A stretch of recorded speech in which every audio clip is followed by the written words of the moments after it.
এটা কি মিল্ক। মিল্কটা কি করছি, গরম করছি। গরম করার পরে আমি এই যে এখন ভিনেগার ঢালি দেবো, ফাটাই ফেলবো। এই দেখেন এটা ফেটে যাবে। ফেটে গেলে কি হবে, এটা জমে যাবে।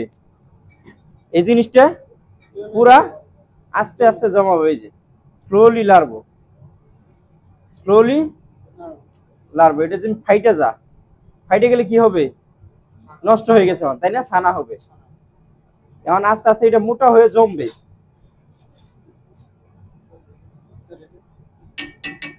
ওইটা লাগবে না, মোটা হয়ে জমবে। এই জিনিসটা যে ফাইটে গেছে না একদম, এখন ফাইটে গেছে না, ফাইটে গেছে। 10 মিনিট 15 মিনিট এটা রেখে দিব। রেখে দিলে কি হবে, ছানার পানিটা চাকা চাকা জমবে।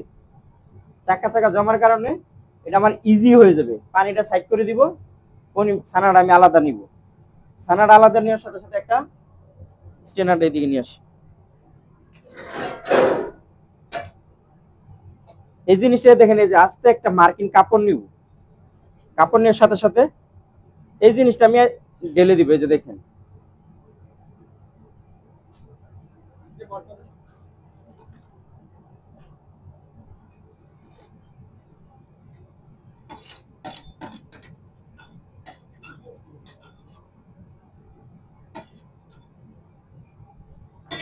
এটার মধ্যে বিভিন্ন রকম জিনিস দিতে, উপাদান দিতে পারি। কেউ যদি এলো ছানা চা, এলো আমি হলুদ দিয়ে দিলে এলো হয়ে যাবে। আমি যদি গ্রিন চা, আমি একটু পালক পাতা ব্লেন্ডার করে এর সাথে মিক্স করে দিব, গ্রিন হয়ে যাবে। ঠিক আছে, কেউ যদি যদি একটু মরিচের কালার যাতে মরিচ দিয়ে দিব, এক এক রকম এক একটা কালার হয়ে যাবে। ঠিক আছে, এই জিনিসটা যে নিছি না, পানিটা দেখেন এই যে,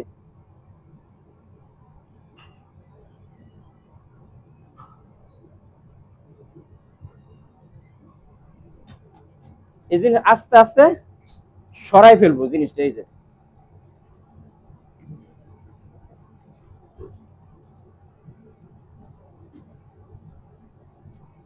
এর আস্তে আস্তে পানিটা সরাই ফেলবো। ঠিক আছে, পানি যদি না সরাই তাহলে পনির হবে না। এটা সুন্দরভাবে স্মুথলি আগে টাইট করব।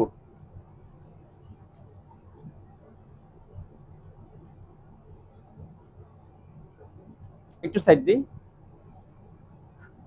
এই পানিটা হালকা হালকা ঠান্ডা পানি দিব। এই যে দেখেন, এই যে এই জিনিসটা ঠান্ডা পানি দিব। ঠান্ডা পানি আস্তে আস্তে বানবো। এই যে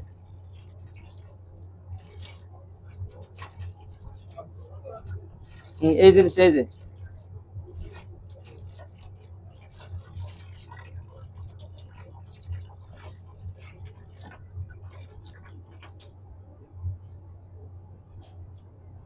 এইটা না,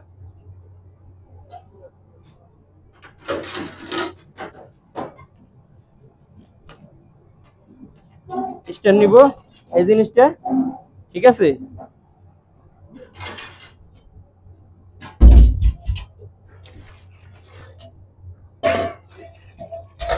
এটা বড়া দিলে আস্তে কি হবে, পানিটা বের হয়ে যাবে। পানিটা বেরোলে পনিরটা জমাট হয়ে যাবে, একদম জমাট হয়ে যাবে। পনির বসানোটা একদম ইজি। যেহেতু যদি ভাবেন চারাচের সাইড দিয়ে যদি আপনার সাপোর্টিং থাকে, কোনো হান্ডির ভিতরে রাখার মতো হান্ডি, ওই বড় হান্ডিটা তাহলে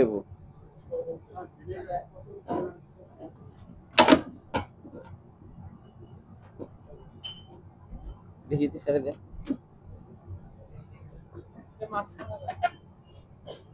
এই যে সাপোর্টিং দিব, এই যে বাস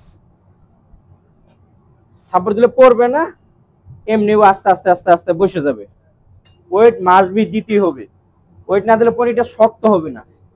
পনির ওয়েট যত দিবেন অত তাড়াতাড়ি শক্ত হবে। ঠিক আছে, আর শক্ত হলে দুধে আমি যে মিল্কটা দিব, মিল্কটা আমি ফ্রাই করতে ইজি হবে। আর যদি শক্ত না হয়, পনিরটা সারা সারা সাইডে দিবে, কাটতে অসুবিধা পাবেন না। এটাই এই পনির মিনিমাম 1 সপ্তাহ রাখতে পারবেন। আবার ডিপ ফ্রিজে 2 মাস রাখতে হবে। ডিপ ফ্রিজে রাখলে কি হবো, জর্জরা হয়ে যাব। মিনিমাম 6-7 দিন ইউজ করতে হবে। ঠিক আছে, যে আমাদের পনির বসানো শেষ। পনির কাজ একদম দেখানো ইজি না, কোনো কস্টিং নাই, কিছু নাই। মিল্ক কিনবেন, ফুটাইবেন, বানাইবেন। হ্যাঁ, হয়ে গেছে পনিরের আইটেম এখন হয়ে যাবে, এটা ওইদিকে রাখি।